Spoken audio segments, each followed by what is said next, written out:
கும்ப ராசிக்காரர்களுக்கு இந்த மாதம் குறிப்பாக உழைக்கும் மக்கள் சில முன்னெச்சரிக்கை நடவடிக்கைகளை எடுக்க வேண்டிய நேரமாக இது இருக்கும். 10ஆம் வீட்டின் அதிபதியான செவ்வாய் பகவான் ராகுவுடன் சேர்ந்து செவ்வாய் ராகு அங்காரக் தோஷத்தை உண்டாக்கும். இது உங்கள் 2வது வீட்டில் அமைந்திருக்கும். இதன் காரணமாக உங்கள் பேச்சை கட்டுப்படுத்த வேண்டியிருக்கும். நீங்கள் சொல்லும் சில கசப்பான விஷயங்கள் பணியிடத்தில் உங்கள் நிலையை கெடுத்துவிடும். அத்தகைய சூழ்நிலையை தவிர்க்க முடிந்தவரை முயற்சி செய்யுங்கள். இல்லையெனில் நீங்கள் சிக்கல்களை சந்திக்க வேண்டியிருக்கும். உங்கள் சக ஊழியர்களின் நடத்தை உங்களுக்கு சாதகமாக இருக்கும். அவர்களால் நீங்கள் பணியிடத்தில் நல்ல பதவியை பெறலாம். வியாபாரம் செய்பவர்களுக்கு மாதத்தின் தொடக்கத்தில் இருந்து நல்ல சூழ்நிலை இருக்கும்.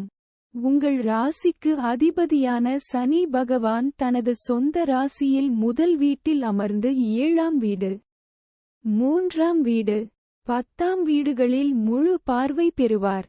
அதன் காரணமாக வியாபாரத்துறையில் சில புதிய ஆதாரங்கள் உருவாகும். அஞ்சல் மூலம் சில புதிய நபர்களை சந்திப்பீர்கள். உங்கள் வியாபாரத்தில் முன்னேற்றம் இருக்கும். வெளிநாட்டு ஊடகங்கள் மூலமாகவும் வியாபாரத்தில் முன்னேற்றம் ஏற்படும்.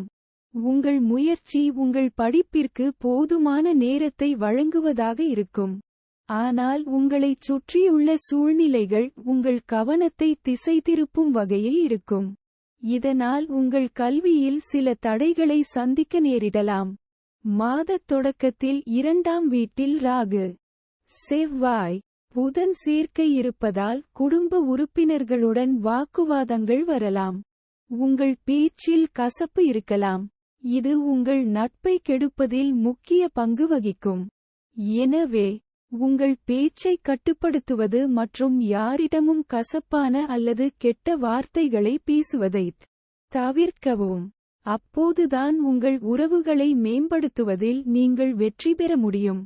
5ஆம் வீட்டின் அதிபதியான புதன் 2ஆம் வீட்டில் ராகு மற்றும் செவ்வாயுடன் இருப்பதால் உங்களுக்கும் உங்கள் அன்புக்குரியவருக்கும் இடையிலான உறவில் ஏற்ற தாழ்வுகள் இருக்கும். உங்கள் அன்புக்குரியவர் சில கசப்பான விஷயங்களைச் சொல்லலாம். அதனால் உங்கள் மனம் கலக்கமடையலாம். அவர்களை நேசிப்பதன் மூலம் நீங்கள் சரியானதைச் செய்தீர்களா என்று நீங்கள் ஆச்சரியப்படுவீர்கள். இது நிலைமையை மோசமாக்கலாம். எனவே வாக்குவாதங்களில் இருந்து விலகி இருங்கள்.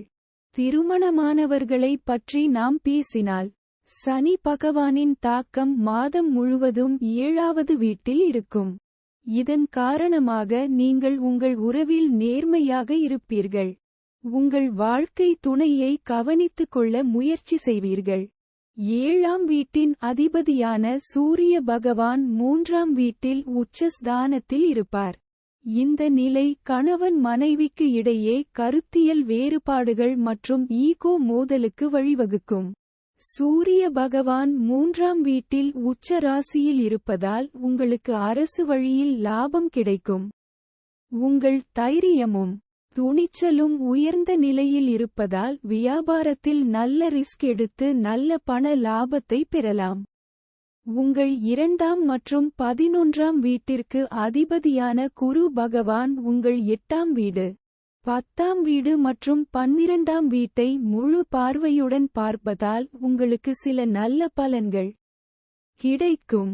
ராசி அதிபதி சொந்த ராசியில் தங்கி உங்கள் ஆரோக்கியத்தை பலப்படுத்துவார். ஆனால் 2வது வீட்டில் செவ்வாய் புதனுடன் ராகு அமைந்திருப்பதால் உடல்நலப் பிரச்சினைகள் உங்களை நெருங்காது. கண்கள் மற்றும் பற்களில் பிரச்சனைகள் இருக்கும். நீங்கள் வலி அல்லது முடி தொடர்பான சில பிரச்சனைகளை சந்திக்க நேரிடலாம். பரிகாரம்: உங்கள் மீது நம்பிக்கை வையுங்கள். யாருக்கும் பொய்யான வாக்குறுதிகளை அளிக்காதீர்கள்.